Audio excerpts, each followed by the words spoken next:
하나님의 말씀 룻기 3장 1절부터 10절까지 말씀 보겠습니다.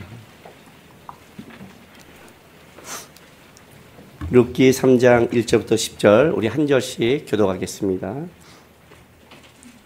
룻의 시어머니 나오미가 그에게 이르되 내 딸아 내가 너를 위하여 안식할 곳을 구하여 너를 복되게 하여야 하지 않겠느냐.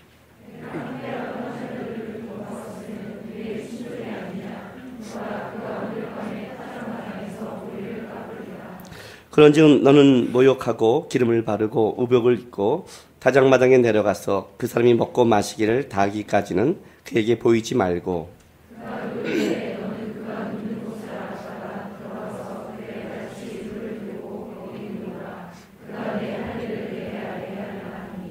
룻이 시어머니에게 이르되 어머니의 말씀대로 내가 다 행하리이다 하니라.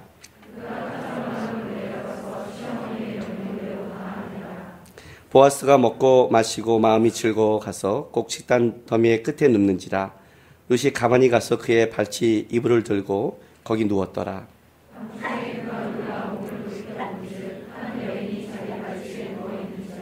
이르되 내가 누구냐 하니 대답하되 나는 당신의 여종 룻이오니 당신의 옷자락을 펴 당신의 여종을 덮으소서.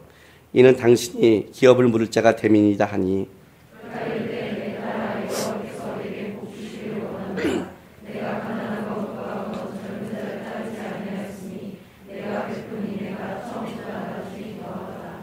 아멘. 기도하겠습니다. 아버지 하나님 감사합니다. 이 시간에 우리가 주 앞에 왔습니다. 주의 말씀을 듣는 시간인데 성령 하나님의 은혜와 도움 속에 우리가 말씀을 깨닫고 말씀대로 살아갈 수 있도록 하나님 도와주시옵소서. 들을 때는 아는 것 같은데 실제 삶에서 우리가 얼마나 우리 중심대로 살아가는지 모릅니다. 하나님 구하옵나니 우리 삶 속에 하나님과 동행하고 하나님의 말씀을 지켜가는 삶이 되기를 소망합니다. 이 시간 역사하여 주시옵소서. 또한 주 앞에 나와서 하나님의 자녀들이 진 예물이 있습니다.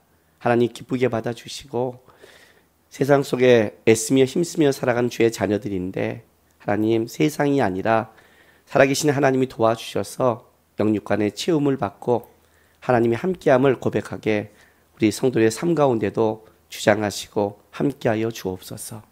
감사하며 예수님의 이름으로 기도했습니다. 아멘. 목소리가 좀 안 좋죠. 지난주 목금토 청소년 바이블 캠프를 했습니다.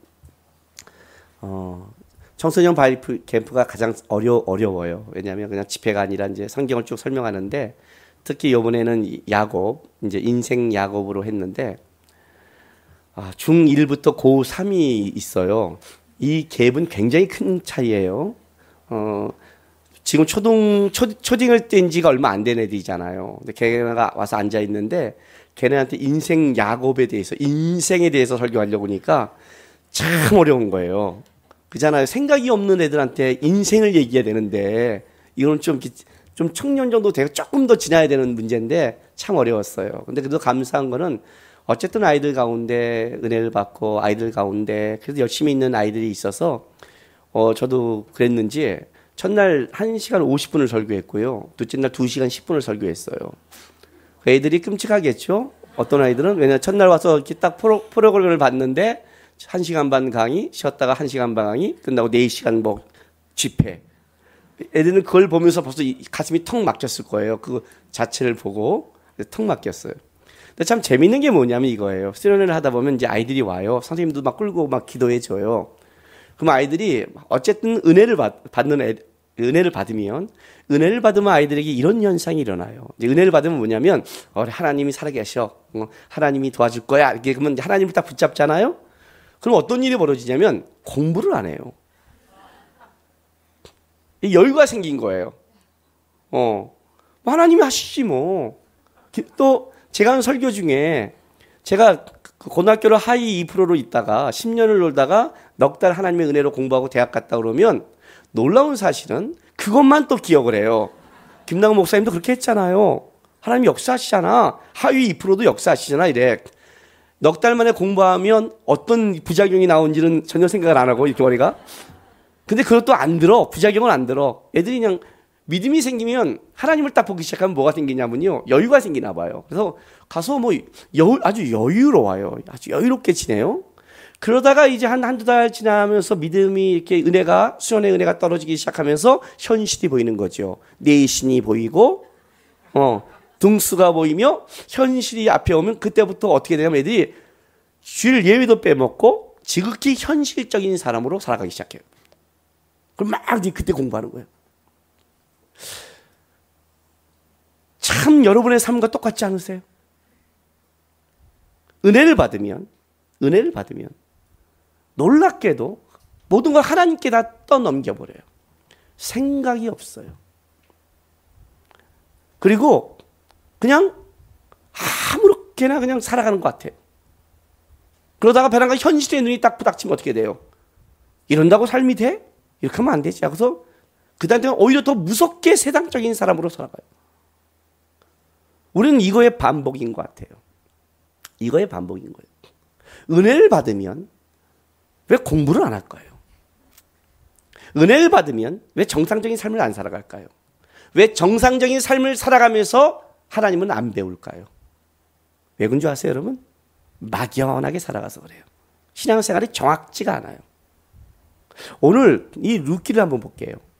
이 룻은요, 우리에게 굉장히 신앙이 뭔가를 설명해 주는 아주 중요한 본문이에요. 여러분, 이 룻기 3장을 보면 여러분이 이 3장은 아주 재밌는 본문이에요. 이 3장을 보면 여러분이 딱 느끼는 게 하나 있어야 돼요. 자, 보세요. 자, 룻이 아직 보지 마세요. 절 봐야죠. 몇 장 며칠 할 때 보세요. 룻이 어머니의 백성이 나의 백성이 되고 어머니의 하나님이 나의 하나님이 되겠습니다. 그러고 왔어요. 그리고 이스라엘 땅에서 열심히 살아가요. 그런데 이스라엘 백성들은 뭐라고 보냐면 룻을 나오미를 따라온 며느리, 그리고 말론과 기론이 결혼했던 아내라고 얘기하는 게 아니라 그 여인이 누구냐 그러면 모압 지방의 모압 여인이라고 얘기를 하는 거예요. 무슨 말이냐면 이스라엘 백성들 안에 룻은 이방인인 거예요. 룻은 그들의 백성이 나의 백성이 되고 그들의 하나님이 나의 하나님이 되겠다고 왔으면 누구를 해야 되냐면 모압 지방의 여인이란 것보다는 나오미 쪽을 묶던가 엘리멜렉의 가문을 묶어서 그래도 여기는 우리 가문에 들어온 사람으로 봐야 되는 거예요.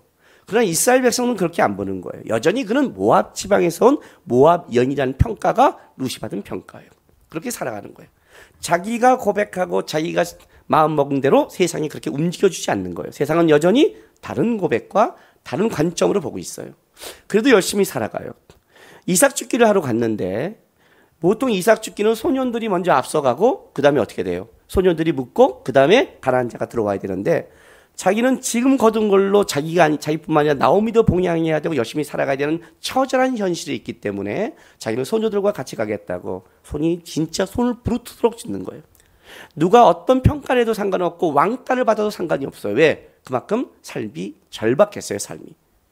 그 중에 마침 하나님의 은혜로 보아스의 밭으로 가게 돼서 보아스를 만나는 은혜를 입은 거예요.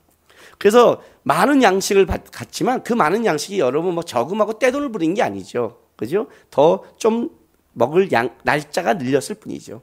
그렇게 추수할 때를 다 마쳤어요. 마치고 나니까 나오미가 룻을 부르는 거예요. 룻을 불러서 뭐라고 말하냐면 내가 너에게 안식하게 널 좀 편하게 해주지 않겠냐. 보아스는 우리 집안의 기업 물릴 자다. 마침 너가 간 게 하나님의 은혜인 것 같다. 그러니까 내가 너한테 말한 대로 해라. 그러니까 어머니 어떻게 할까요? 했더니 오늘 이제 이 추수가 다 끝날 무렵에 너는 와서 옷을 단장하고 그리고 나서 보아스가 어디서 잠을 자는지를 몰래 잘 봐둬라. 그리고 보아스가 들어갔을 때 저녁 때 거기 들어가서 그의 발 뒤꿈치에 조용히 누워 있어라. 보아스가 깨고 너한테 할 말을 알려줄 거다. 하고 룻이 네 알았습니다 어머니 하고 받아들이고 그걸 했어요. 했는데 보아스가 보니까 밤에 여자가 누워 있는 거예요. 깜짝 놀라지 않겠어요 여러분? 놀랄 거 아니에요. 아니 자고 있는데 여자가 있는데 얼마나 놀라겠어요. 저도 결혼해서요. 지금 이제 그 청년들은 결혼을 하면 야외 촬영도 미리 하고 결혼식 날짜가 좀 달라요. 근데 우리는 이상하게 토요일 날 하고 또 오전에 했어요. 오전부터 저는 막 하고 새벽 5시부터 일어나서 움직이니까 이거는 진짜 이렇게 할 짓이 안 되더라고요. 막 돌다가 토요일까지 와갖고 곧장 신혼여행 가는 게 아니라 주일날 전도사니까 주일 사역 때문에 토요일날 늦게 이제 근처에서 잠을 자는데 얼마나 피곤하겠어요. 새벽부터 움직였으니까. 그래서 잠을 자다가 눈을 떴는데 어떤 여자가 누워 있는 거예요. 깜짝 놀랐어요. 진짜 깜짝 놀랐어요. 왜냐하면 그 전날까지 형제들과 같이 잤잖아요. 옆에. 그러니까 그 전날까지 아니다. 내가 결혼했다는 걸 잊으면 그냥 푹 잔 거죠. 정신없이 잔 거죠. 정신이 자다가 눈을 딱 뜨니까 여자가 있는 거예요. 깜짝 놀랐어요. 이게 뭐야? 보니까 결혼한 거예요. 글쎄. 그 여자가 누워 있는 거예요. 그 보아스 한번 생각해 보세요. 그게 아니잖아요. 지금 들판에 이렇게 막 장막하고 자고 있는데 여자가 있다고 해서 깜짝 놀라지 않겠어요?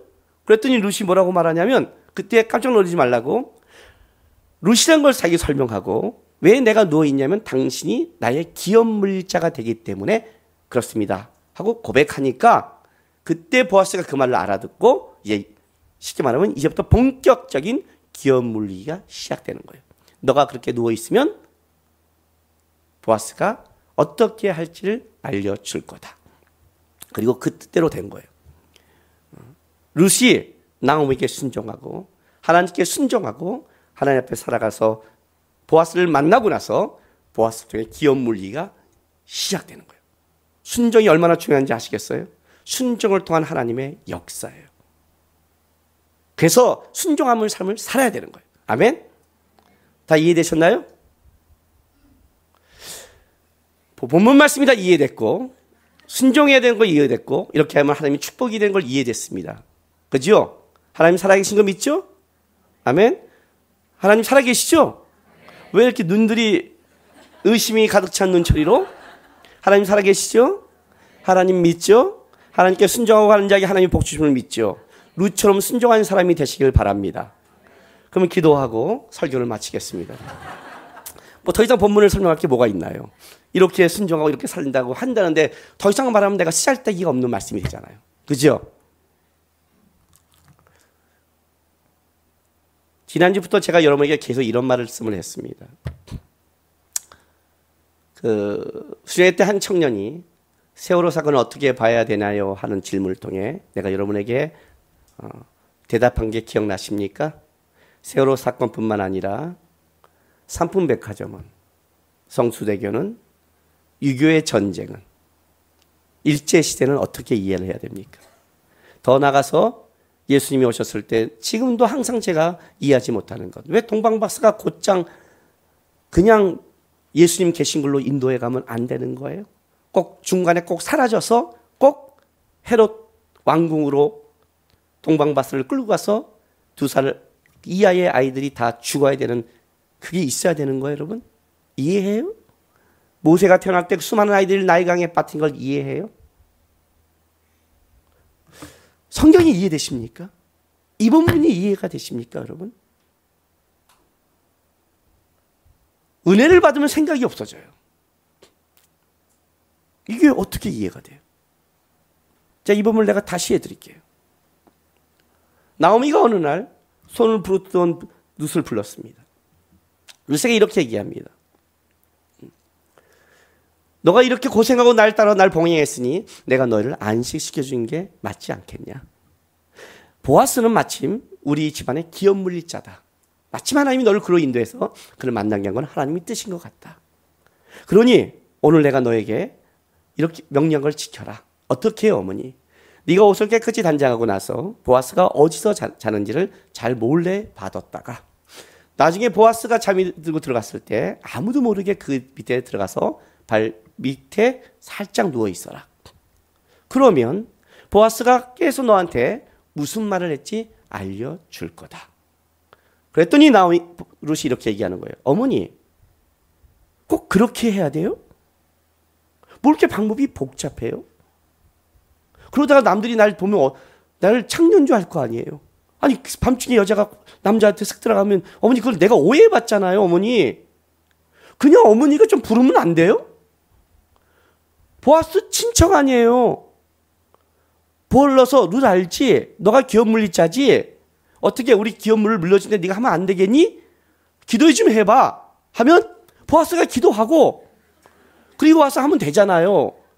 어머니 이런 방법이 있는데 왜 이렇게 복잡한 방법을 쓰세요? 혹시라도 보아스가요 와서 그 주스하다가 기분이 너무 좋아서 술 한 잔 꺾고 들어가서 아침 동안 콜 걸고 잠을 좀 어쩌라고요?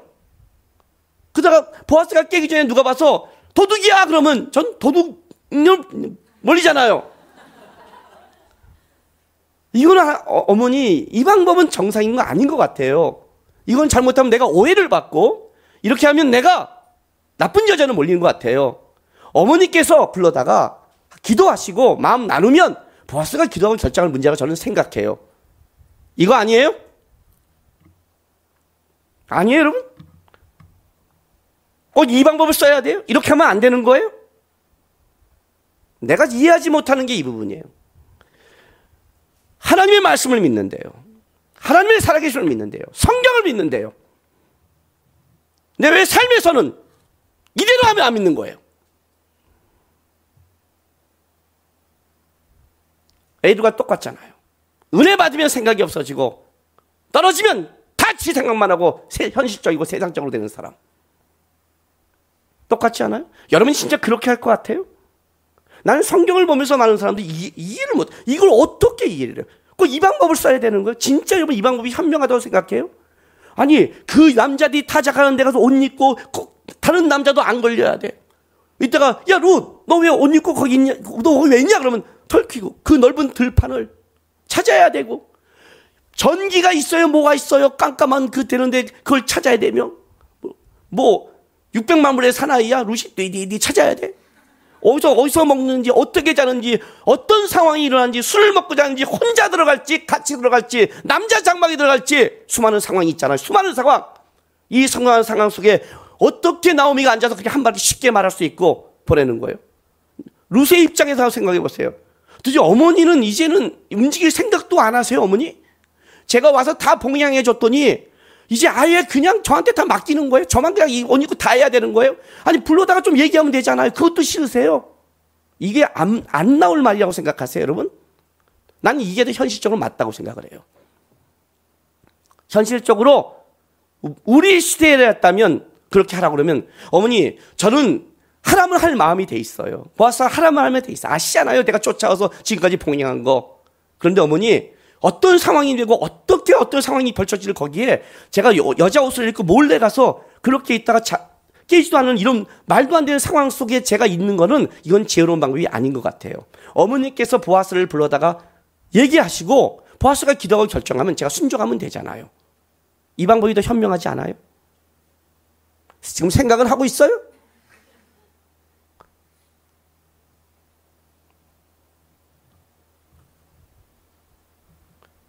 생각을 하고 있죠. 이래서 우리가 신앙이 안 되는 거예요. 하나님을 믿는다고 하면서 현실에선 지극히 지방법이에요. 하나님이 그렇게 하지 않거든요. 오늘 이 본문에 가장 중요한 하나의 말씀이 있어요. 3장 보세요.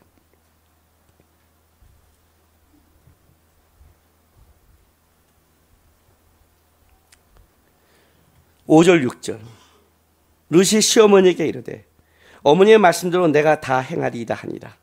그가 다장망으로 내려가서 시어머니의 명령대로 다 하니라 그래요. 사실은 이거 이렇게 명령할 문제는 아니거든요. 그렇게 가서 그렇게 이어질 문제도 아니잖아요.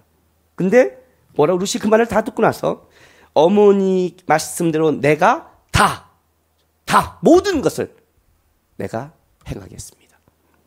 그리고 성경이 뭐라고 말하냐면 그가 시어머니의 명령대로 하니라. 명령대로. 진짜 나오미가 룻을 불러서 대장이 쫄다고 한테 얘기한 것처럼 내가 너한테 명령한다고 이렇게 말했을까요? 아니에요, 여러분. 그렇지 않아요. 그렇지 않아요. 그렇게 명령한 게 아니에요. 이 명령을 따른 룻의 그 마음과 심정을 모르면 여러분 하나님에 대해서 모르는 거예요, 실제로는요. 나오미가 룻이 이삭 죽기를 하고 있다가 갔는데 오늘 어느 밭에서 주었니 했더니 보았음이라고 얘기했을 거예요. 그때 나오미가 그랬어요. 그래? 그는 우리의 기업 물리자 아니야. 그래 어머니? 그가 오늘뿐만 아니라 추수가 끝난 데까지 나보고 와서 계속 하라고 말했어요. 잘 됐다. 그렇지 않고 너를 보내면 다른 남자들과 여러 가지 상황 때문에 어려움을 했는데 잘 됐다. 거기 가서 행하라 하고 그 다음 또 나오미는 뭘 시작했을 것 같아요? 기도를 시작했겠죠. 그죠? 이렇게 만남이 하나님의 뜻인가 아닌가를 나오미는 기도했을 거예요. 그 기도의 시간을 갖고 있는 거예요. 쫙. 그럼 룻은 어떤 말을 가질까요? 그 사람이 내 기업 물리자예요? 그럼 이 남자를 만나면 내가 인생을 피나? 라고 생각했을까요? 전혀 룻은 그런 생각 안 했어요. 오늘 이 본문에 보세요. 3장 10절 11절 보세요.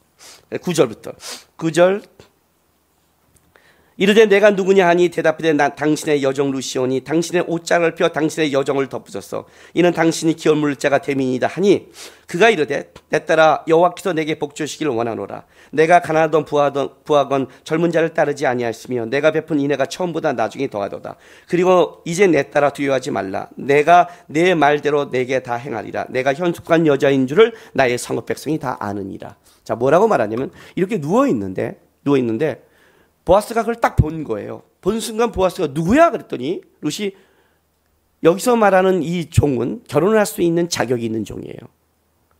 이해한 거죠. 왜? 기업 물자가 되는 거니까. 룻입니다. 그런데 당신이 내 기업 물자이기 때문에 제가 있는 겁니다. 보아스가 그걸 알아들었어요.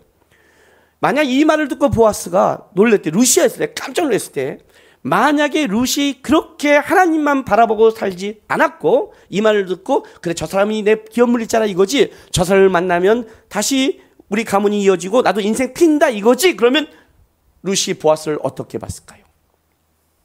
어떻게 대했을까요? 만약 그렇고 사심을 갖고 꼬셨다면 어땠을까요? 그런 일이 벌어졌으면 어떤 일이었을까요? 보아스가 보자마자 이제 네가 별짓을 다 하는구나 라고 하지 않았을까요? 이제 하다 이것이 은혜를 베풀어줬더니 하다 못해 잠자리까지 들어오는구나 이것이 라고 하지 않을까요? 근데 뭐라고 말하면 이렇게 말해요. 네가 현숙한 여자인 줄을 나와 성읍 백성이 다 안돼요. 그럼 이 말은 무슨 말이냐면 룻은 보아스에게 관심을 갖지 않고 오직 하나님께만 관심을 갖고 산 거예요. 저 사람이 기업 물릴 자라 할지라도 내 인간적인 방법으로 하는 게 아니라 그냥 하나님 앞에 최선을 다하고 살아가고 있는 거예요. 온 성읍 백성이 알아요. 이 말이 무슨 말이에요? 이게 간단하지 않아요? 그러면 이 말이요? 자, 룻이 왔어요. 왔는데 이 여자는 모압 지방의 모압 여인이에요. 일단 T죠. 새로운 누구야? 모압 지방이 모압이야? 방글라데시야? T죠. 걷다가 이 여자는 어떻게 했냐면 나오미를 봉양한다고 보통 소년들이 가고 그다음에 소년들이 묶은 다음에 그 다음에 가난한 자가 들어가야 되는데 뭐라고 요청을 했냐면 소녀들과 같이 가게 달라고 부탁을 한 거예요. 자기는 이렇게는 먹고 살지 못하니까. 그러니까 가뜩이나 튀는 여자가 더 튀었어요. 그리고 왕따 짓을 한 거예요. 뭐 이런 여자가 다 있어. 그러면 튄 여자인데 여러분 한번 생각해 보세요. 나오미가 보아스가 기업 물리짠다고 안다면 과연 이것이 나오미와 룻만 아는 사건일까요? 친척 관계인데 베들레헴에 있는 다른 사람들은 그걸 몰라요? 알겠죠. 기업 물리자가 첫 번째 자가 있고 두 번째가 보아스인 걸 다른 사람도 알겠죠. 그러면 옛날이나 지금이나 똑같은 게 있어요. 뒤에서 말로 씹는 거는 이거는 주님 오실 때까지 영원한 거예요. 분명 이렇게 말했을 거예요. 이렇게요. 룻을 싫어하는 쪽은 이렇게 말할 거예요. 야, 저곳이 맨날 저기만 가네. 보아스가 오라고 그랬대. 야, 그렇다고 그랬지. 지가 기업 물자 안 거야. 저거 꼬리 치고 있는 거야. 저거 봐, 저거. 야, 저거 눈 보려고 저거 옷을 좀 요걸 깨끗이 하면 저거 옷 단장한 거 봐라. 저거. 안 그래서 그 말 안 나왔을 것 같아요, 여러분. 안 나왔을 것 같아요, 싫어하는 사람들이. 그래도 룻을 좀 좋아하는 사람은 뭐랄까요? 이렇게 말했겠죠. 기업 물자 아니까. 야, 그래도 잘 되면 좋겠다. 그래도 잘 되면, 그렇게 돼서 어떻게 해서 기업 물리면 얼마나 좋겠니? 근데 쟤는 왜 저렇게 애가 이렇게 고민이? 좀 옆에서 좀 물 좀 떠주고 이렇게 좀 얘기 좀 걸다가 눈 좀 들지. 쟤는 땅만 봐, 땅만. 이 자식은 정신이 없어. 왜 이게 다 누구 건데, 보았을 건데, 그냥 보다가 좀, 이게 보면, 저기 잘 지킬 건데, 애가 순박하긴 한데, 애가 눈치가 없어요. 저러 어떻게 고생만 하겠다, 야. 그러지 않을 것 같아요, 여러분? 성경을 전혀 모르다가 내가 얘기하면 그때 성경이 보이죠?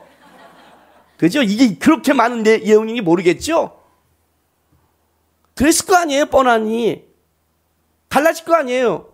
그런데 시간이 지나고 봤더니 안티나 칭찬이나 모두가 한 가지는 동일했는데 쟤는 보아스에게 관심 갖지 않는 어쨌든 나오미를 잘 봉행한 현숙한 여자란 그 하나는 다 인정받은 거예요. 이 말은 무슨 말이냐면 룻 안에 기업 물리자란 말을 들어도 거기에 세상적인 관점을 갖지 않고 어머니의 하나님이 나의 하나님이 되며 어머니의 백성이 나의 백성이다. 이 신앙의 고백을 여전히 룻은 지켜가고 있는 거예요.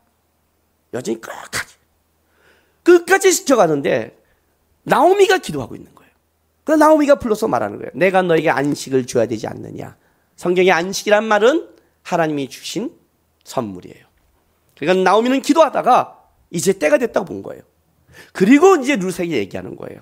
그는 우리의 기업 물자인데 이렇게 하면 그 사람이 너에게 할 말을 알려줄 거다. 룻이 만약에 인간적이고 세상적인 방법을 갖고 있다면 여기 순종하지 못해요. 근데 어머니의 명령대로 다 행하겠습니다 라고 간 거예요. 그리고 한자 진짜 누워 있었어요. 여러분 룻의 입장에서 생각했어요. 여러분이 룻이 됐다고 생각해 보세요. 자, 남자가 잠을 자요. 밑에 누워 있어요. 잠이 와요? 혹시 룻이 있다가 너무 졸려 콜 골고 자다가 보아스가 놀랬겠을까요? 정상적인 여자라면 아니겠죠. 잠이 안 오죠. 근데 보아스는 기분이 너무 좋은 거예요. 왜? 지금 추수했으니까. 아마 한 잔 했을 거예요. 자, 무슨 생각을 할까요, 룻이? 무슨 생각을 할까요? 이제 맞는 거야? 우리 시험에 미친 거 아니야? 내가 병신난 거 아니야? 그랬을까요? 아니에요, 여러분. 그렇지 않아요. 아니에요. 여러 가지 생각이 왔다 갔다 했겠죠. 그래도 순종해야지. 여러 가지 생각이 있겠죠. 그죠? 그러다 보아스가 눈을 탁 뜬 거예요. 여기 본문에 이렇게 나와요. 8절에. 밤중에 그가 놀라 몸을 돌이켜 본즉 이게 왜 힘내요? 그런데 봐라. 한 여인이 자기 발치에 누워있다. 자, 이 단어는 언제 쓰는 거라고 했어요? 하나님의 역사를 보여줄 때, 하나님이 어떤 사건을 전환시킬 때. 그러니까 쉽게 말하면 보아스의 잠을 누가 깼냐면 하나님이 깬 거예요. 자다가 깨서 하나님이 보여준 거예요. 잠을 깨도 뒤척이며 잘 수 있잖아요. 있는지도 모르고. 현재 우리 집은 어떻게 잠을 자냐면요, 제가 자고 우리 집사람 옆에 자고 밑에 우리 둘째 아들이 자요. 둘째 아들을 첫째 방에 넣었더니 한 놈은 덥다 걸고 그래서 창문을 열고 한 놈은 창문을 열면 시끄러워서 못 자겠다고 두 놈이 싸우다가 어차피 한 놈이 8월 14일에 가니까 야 일로 와라 밑에 자라 그래요. 근데 잘 때 걔가 있는 걸 아는데 중간에 걔가 있는 걸 몰라요. 저는요. 아침에 일어나면 걔가 있는 걸 그때 알아요. 그러니까 정신없이 할 땐 그래요. 그냥 자고 넘어갈 수도 있는 거예요. 근데 하나님이 아닌 거예요. 하나님이 깨서 보여준 거예요. 그런데 봐라. 여인을 보여준 거예요. 하나님이 보여준 거란 말이에요. 누구야 그랬더니 룻입니다. 당신이 기업 물리자입니다. 보아스가 어떻게 받은 거예요? 아, 이게 하나님 뜻이 있나 보다 받은 거예요. 그렇죠? 순종에 있어 가장 중요한 원칙이 하나 있어요. 하나님이 우리를 끌어갈 때 꼭 어떤 방법을 쓰냐면 하나님의 일을 보여줄 때는 우리의 인간의 경험과 우리 인간의 방법에 하나님 초월해서 일을 역사하세요. 순종은 믿음 없이 못하는 거예요. 순종은 믿음 없이 못해요. 왜냐하면 우리는 우리 안목을 보고 살아가거든요. 우리 안목과 경험을 보고 살아가거든요. 근데 하나님은 그렇게 일하지 않아요. 근데 왜 그렇게 일하지 않냐면 우리의 방법이 깨지고 하나님의 방법을 따라 가봐야 뭐가 보이냐면 하나님의 일하심을 배우는 거예요. 그걸 배우게 하는 거예요. 그러니까 왜 룻이 가야 되느냐? 룻이 안 가고 나오미가 저렇게 할 수 있어요. 그럼 하나님의 뜻을 섭리를 본 것 같죠? 그렇지 않아요, 여러분. 놀랍게도 은혜를 준다고 우리가 은혜를 알지 못해요. 지금 여러분도 예배하러 이 자리에 앉아 있어요. 어떻게 해요? 감사하세요?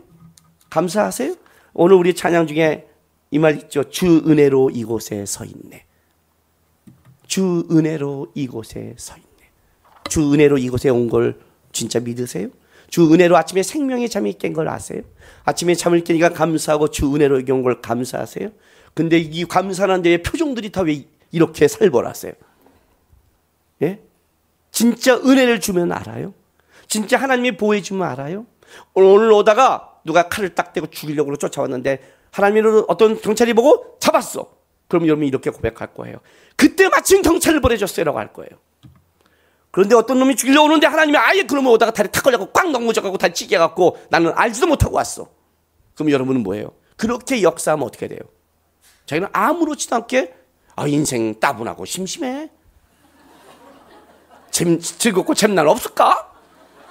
이따위 짓거리를 하는 거예요.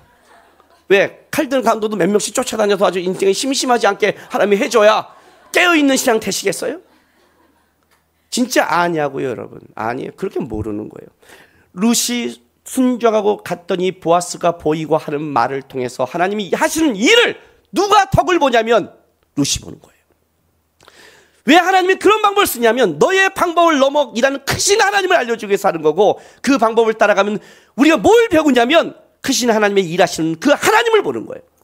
순종이란 말은 살아본 자의 열매라고 했어요. 살아본 자. 가본 자만이 그 열매를 하는 거예요.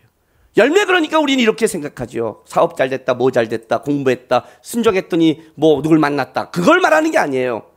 여기서 열매는 하나님이에요. 순종해 봤더니 하나님이 일하시더라. 하나님이 계시더라. 알아요? 모든 믿음의 사람들은 여기서부터 하나님을 알기 시작했어요. 여러분, 아브라함 한번 생각해 보세요. 아브라함 이해 갔어요? 이거 여러분은 다 이해하고 있는데 진짜 이해를 못하는 거예요. 자, 아브라함한테 하나님이 이삭을 바치래요. 거기까지는 좋아요. 저도 할 수 있어요. 왜? 목사님, 하준이 죽일 수 있어요? 있어요. 있어요. 전제가 있죠, 전제가. 전제가 뭐예요? 히브리서에 나오거든요. 아브라함이 이삭을 죽여도 살릴 걸 믿었다고 그랬어요. 하나님이 딱 말하는 거죠. 남구가 하준이 보내라. 아프리카 보내라. 하나님 걔 거기 가면 내가 다 보호해서 돌아오게 해줄게. 분명하다면 내가 못 보내요? 오케이. 왜 못해요? 하나님이 하신다는데. 살릴 걸 믿었어요.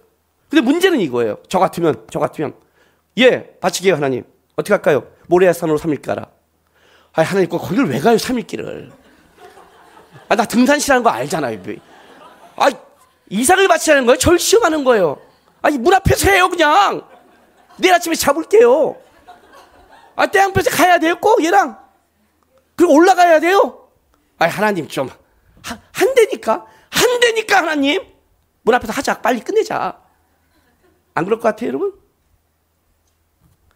어떻게 여러분은 아브라함을 보면서 그렇게 잘 가시면서 어떻게 보통 때는 그렇게 순종하지 않으십니까? 참 희한하죠. 아브라함을 봤다 오면서.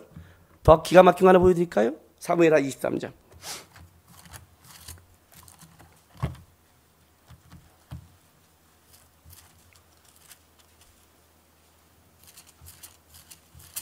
사무엘하 23장.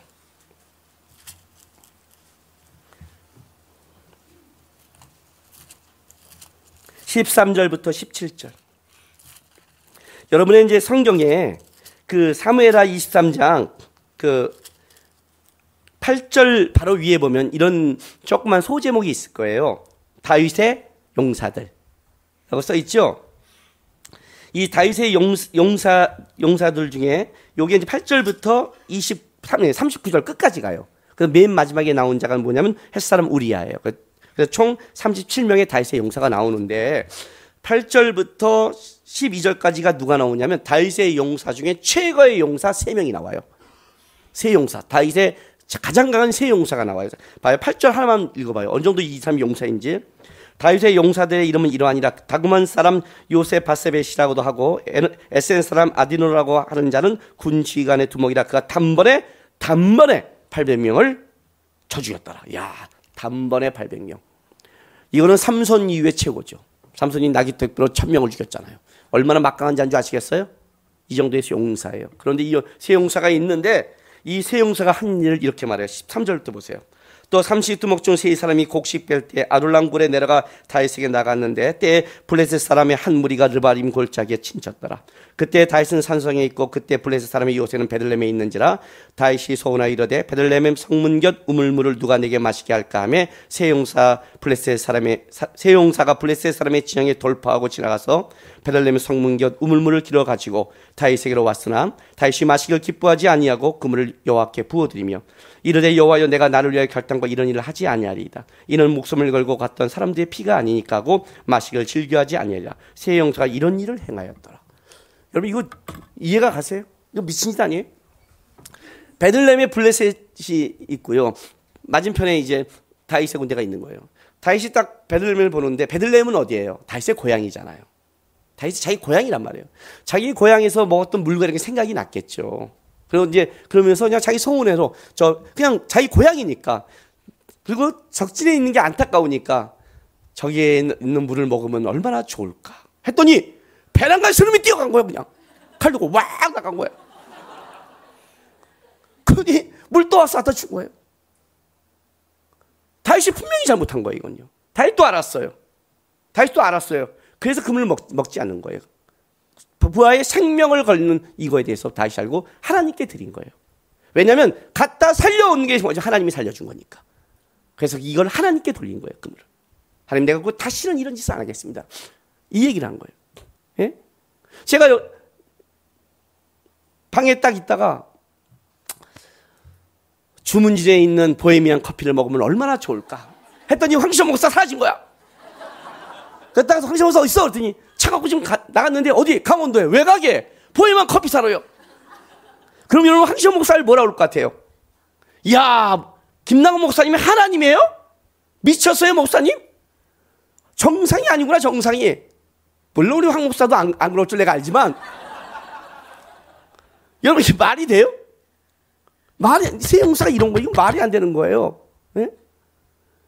제가요, 나는 다윗이 이런 마음이 이럴 수 있다고 생각해요. 왜냐면 고향을 보면 툭 나올 수 있잖아요. 근데 다윗이 깨달은 게 있어요. 다윗이 배운 거예요, 사실은. 지도자가 말을 얼마나 좋지 배운 거예요, 사실은요. 저는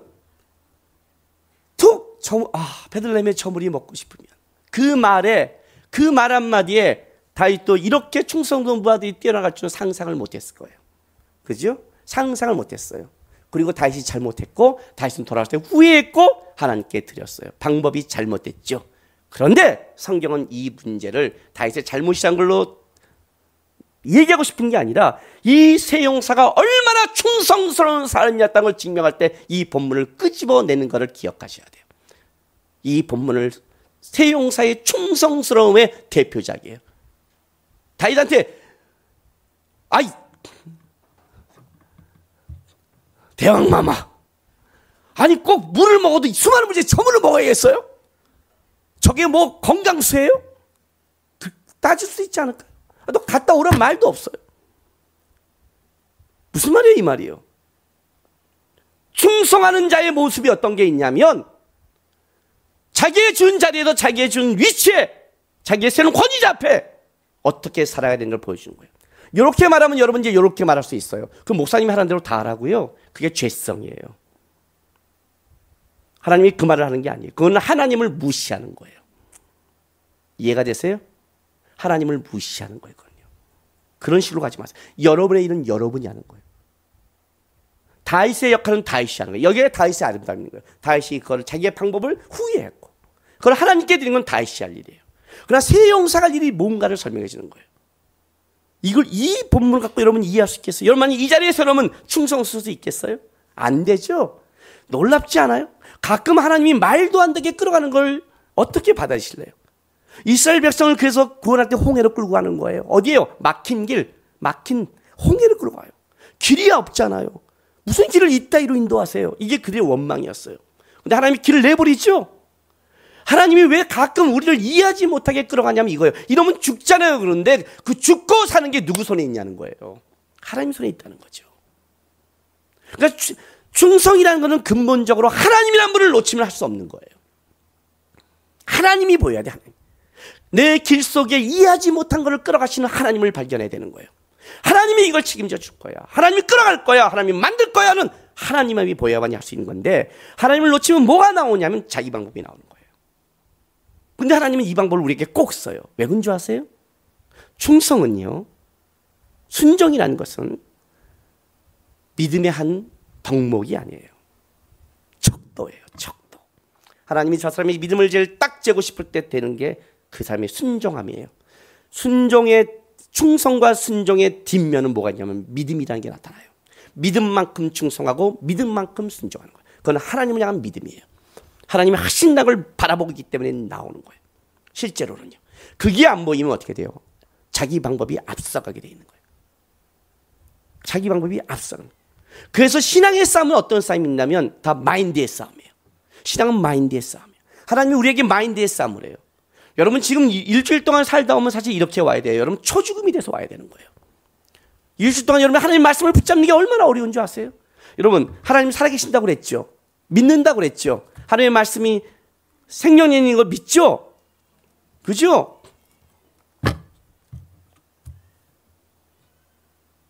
그러면 매일 살아계신 하나님 바라보고 믿음 있고 말씀 보면 여러분 어떻게 살아야 돼요? 팔팔 넘칠 것 같아요? 웃기는 소리 하고 있어요. 당장 세상에 가보세요. 이 말씀대로 살아가는 게 얼마나 어려운지를. 얼마나 어려운지를 이 말씀대로 살아가는 게. 제일 좋은 게 뭔지 알아요? 말씀을 안 보는 거예요. 기도를 안 하는 거예요. 예배를 안 드리면 더 좋아요. 왜요? 진짜 편하거든요. 진짜 내 마음대로 살 수 있거든요. 진짜 내 뜻대로 살 수 있거든요. 성경을 보는 것 자체가 부담이에요. 이해가 간다고요. 이해 안 가죠? 벌써 룻기 설명하니까 이해가 안 가요. 당장 여러분의 삶에서 룻처럼 하나님이 역사했다가는 여러분 딱 쓰고 얘기할 거예요.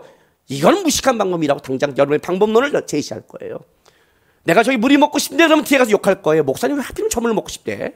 참 내 웃기는 양반이야. 이제 목사님이 정신을 못 차리는구나. 타락해 타락. 우리 목사님 타락하지 않아. 잡아야 돼. 그럴걸요 당장 여러분들? 농담할 것 같죠? 제가 농담같이 얘기하죠. 실제적인 삶에서 하나님을 놓치면 어떤 일인지 아셔야 돼요. 하나님이란 걸 놓치면 하나님이 나를 보고 있고 하나님이 그럴 때 나를 만든다는 걸 못 는다면 안 되는 거예요. 순종의 제일 어려운 점이 뭔지 아세요? 순종의 가장 어려운 점이 하나님이 그 세워놓은 위치에서 아무리 내 방법 내 생각대로 할 때 그것이 내가 옳다는 것 때문에 문제가 돼요. 내가 틀렸다면 얘기가 안 되는 거예요. 내가 맞는 거예요. 내 방법이 맞아요 실제로는요. 그게 더 현실적이고 그게 더 합리적이고 그게 더 좋은 방법이에요. 룻도 이렇게까지 할 필요가 없어요. 보아스를 부르는 게 더 할 수도 있는, 하나님이 또 하실 수 있는 거예요 실제로. 여기서 어려운 거예요. 왜냐하면 순종은 하나님을 봐야 되는데 하나님을 못 보게 그 사이에 세워놓은 자가 나보다 옳고 나보다 좋다면 괜찮은데 나보다 분명히 틀리고 나보다 방법이 안 좋다기 때문에 어려운 거예요. 근데 거기서 하나님을 놓치는 거예요. 잠깐만. 하나님은 이 삶을 뛰어넘어 만들 수 있다는 걸 놓치고 있는 거예요. 전도여행을 갈 때요. 일을 할 때 하나님은 우리에게 놀라운 일을 하나 하시는데 합리적이고 바른 방법으로 하나님이 끌어가지 않고 이해할 수 없는 방법으로 다 끌어간다는 거예요. 이해할 수 없는. 제가 제자훈련을 할 때 자꾸 황시호 목사님 예를 드니까 지난주에는 황시호 목사님 문을 열고 저한테 얼굴을 보이고 압력을 행사했어요. 이렇게 그만하시라고. 황시호 목사님은 알죠? 하나님이 한쪽에 달란트를 놀랍게 주신 분이에요. 한쪽이 너무 극대화돼서 이쪽이 너무 없어요.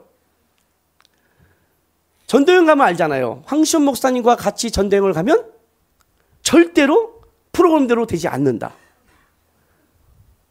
빵꾸가 난다. 그래서 밑에 일하는 사람들이 빵꾸를 떼고 일한다고 긴장하고 죽는다. 그런데 항상 은혜가 넘친다.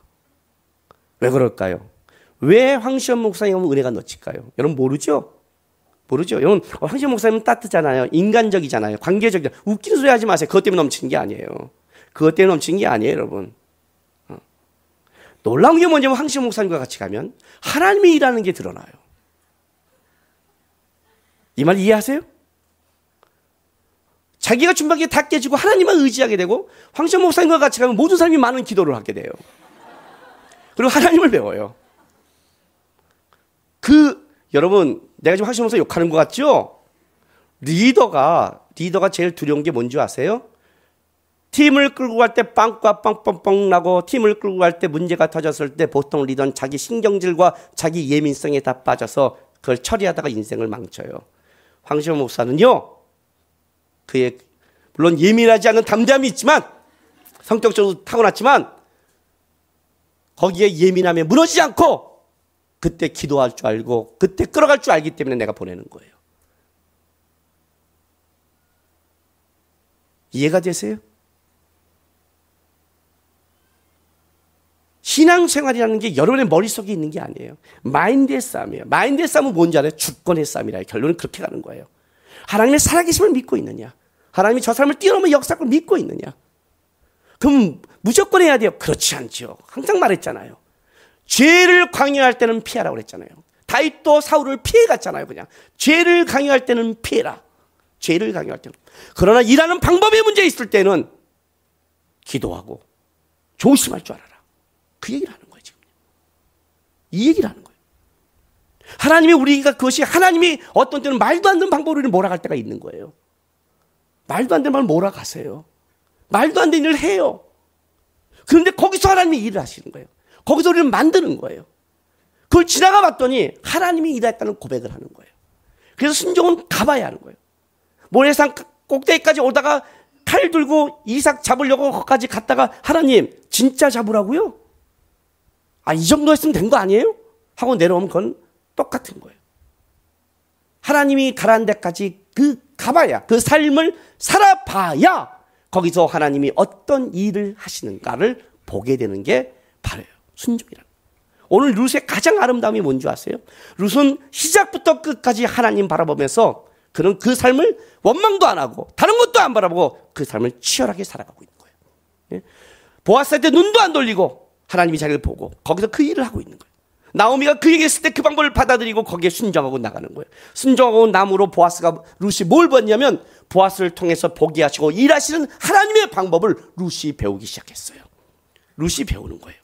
하나님이 룻을 키워놓고 하나님을 알게 해야 룻을 통해서 바로 엘리멜렉의 기업이 흘러가고 그것이 예수님의 조상이 되기 시작하는 거예요. 하나님은 우리 속에 단순히 이 땅에 어떤 세상적인 축복의 열매를 맺고 싶은 게 아니라 우리에게 하나님이란 분이 누구를 갖추셔서 우리를 통해 하나님의 열매를 맺기 원하는 거예요. 그러려면 어떤 일을 하냐면 우리가 이해하지 못하는 우리 방법 속에 철저하게 하나님을 바라보면 싸움을 해야 된단 말이에요. 이해가 돼요?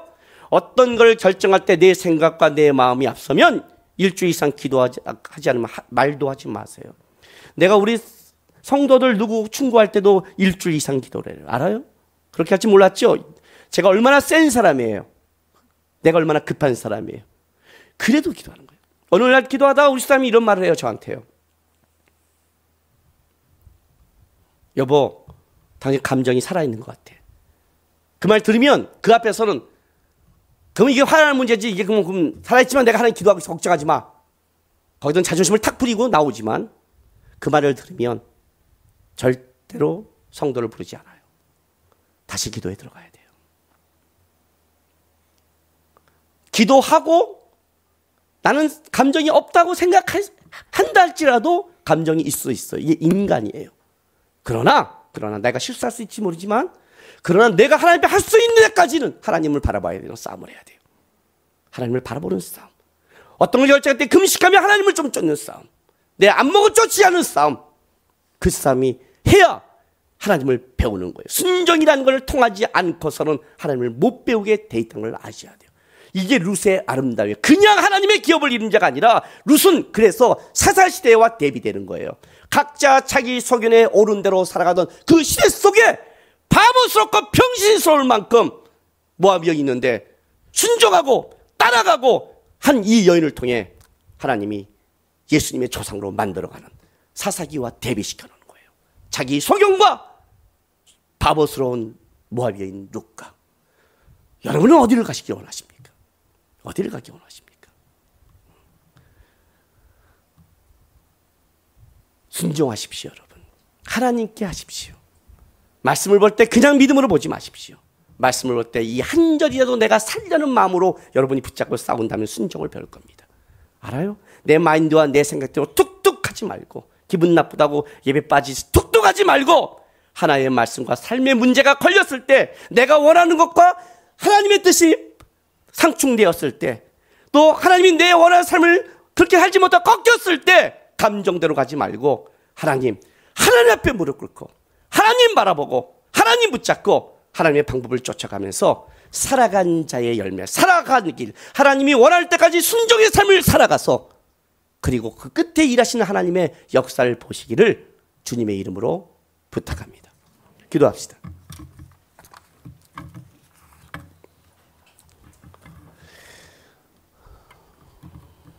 하나님 앞에 섰을 때 가장 우리가 집중할 것은 하나님이란 분 한 분입니다.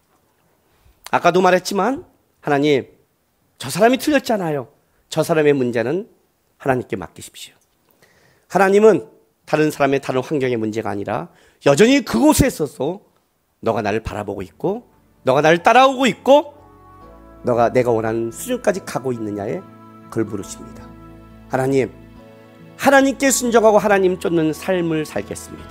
입술의 말이 아니라 내 삶을 통해 살아가겠습니다. 그 삶의 끝에 하나님이 이렇게 인도했다는 그 고백, 하나님이 열매되는 그 고백을 제가 하게 도와달라고 이 시간 다 같이 다짐하며 결단하겠습니다. 기도하겠습니다.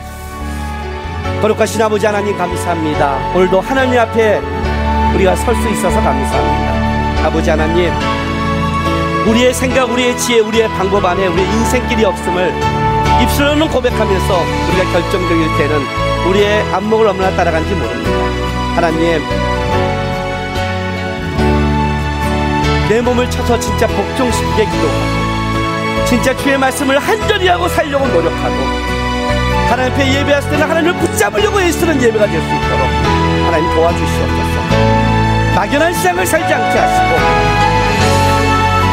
하나님, 그 살아계신 하나님을